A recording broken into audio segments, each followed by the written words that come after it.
music world just lost a giant on June 18th. 2026, the hip-hop community was sent into an absolute state of shock. Britavious Lakeith Chambers, known to millions globally as the legendary producer Tay Keith, passed away suddenly at the young age of just 29. The heartbreaking news unfolded on a Thursday afternoon in Nashville, Tennessee. Officers from the Metro Nashville Police Department were called to an apartment on Martin Street to conduct a routine welfare check. When they entered the residence, they discovered the young hitmaker unresponsive. Almost immediately, the internet went wild with speculation. To clear up the rumors, authorities have explicitly stated that absolutely no foul play is suspected as of right now. The official cause of death remains unclassified as family, friends, and millions of fans await the final results of the medical examiner's autopsy. In an emotional public statement, his family confirmed the loss, describing him as a visionary producer, songwriter, entrepreneur, and cultural force whose work helped define the sound of an entire generation. From his roots in Memphis to the biggest global stages, Tay Keith did not just participate in modern hip-hop history, he actively engineered it. In the wake of his tragic passing, people are looking closely at his legacy, leading to an inevitable question: how much was Tay Keith actually worth? If you look at standard internet net worth trackers, they estimate his valuation was somewhere between $1 million and $3 million. But if you know anything about the inner workings of the music business, you know that number is flat out wrong. A $3 million valuation doesn't even come close to the massive economic footprint Tay Keith left behind. The music he created generated hundreds of millions of dollars for record labels, streaming platforms, and frontline artists. So why is there such a massive gap between his cultural output and his estimated net worth? It boils down to a system that is systematically rigged against music producers. In the modern streaming era, producers are routinely the most undercompensated creators in the room. When a producer cooks up a chart-topping beat, they typically only receive a tiny fraction of the master royalties, usually between 2 and 4%.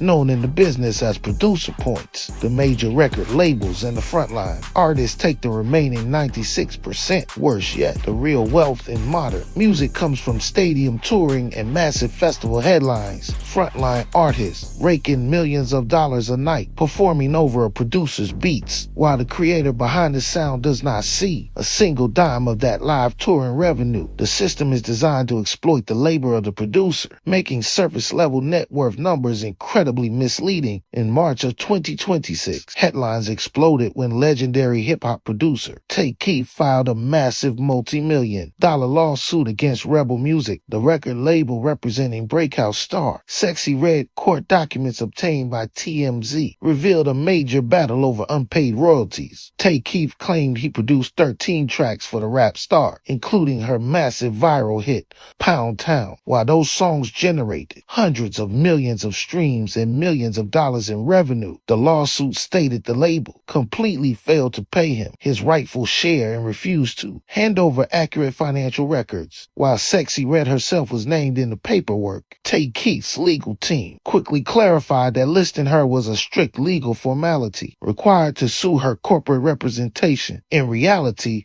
the two shared an unbreakable bond, describing each other as brother and sister, and they were actively collaborating in the studio. But just as legal teams were entering the final stages of settling the multi-million-dollar dispute, the hip-hop community was dealt a devastating blow. On June 18, 2026, Tay Keith passed away suddenly at the young age of just 29. The heartbreaking discovery was made on a Thursday afternoon when Metro Nashville police officers conducted a routine welfare check at an apartment on Martin Street where he had been staying. Authorities have explicitly stated that absolutely no foul play is suspected, and the official cause of death remains unclassified while everyone awaits the medical examiner's autopsy results. Following the tragic news, Rebel Music's legal counsel confirmed that they are now expediting the paperwork to ensure that all of his unpaid royalties and future earnings are paid directly to Tay Keith's estate, securing the financial legacy of a young icon gone far too soon. If we evaluate Tay Keith's career based on real asset value and modern catalog sales, his estate should realistically be valued between $15 million and $30 million.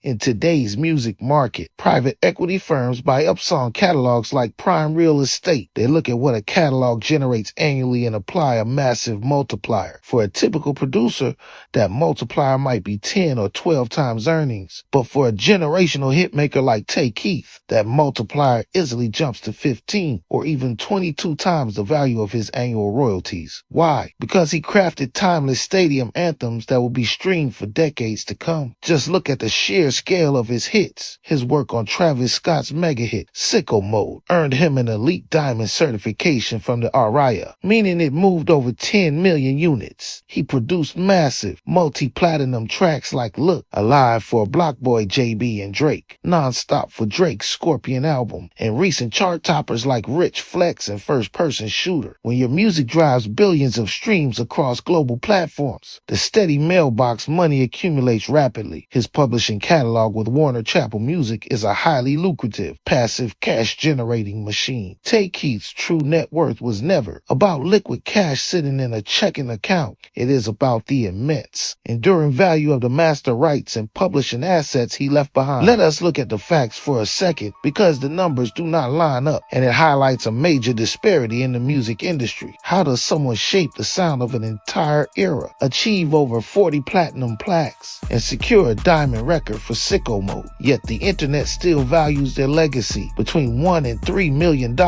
while staying in an apartment? It feels completely out of balance given the massive impact of his work. We are talking about generation-defining talent who built the foundation for global anthems. He gave Drake Nonstop, Block Boy JB Look Alive, and Sexyy Red Pound Town. These are huge, culture-shifting songs that generated hundreds of millions of streams and massive revenue worldwide. Yet, traditional financial trackers estimate a top producer's net worth on the lowest baseline possible. And while his Nashville apartment served as a strategic business headquarters for his local ventures, it shows a massive gap between the creators making the music and the corporate entities distributing it. The reality is that the standard music business structure disproportionately rewards the labels and frontline artists over the music producers.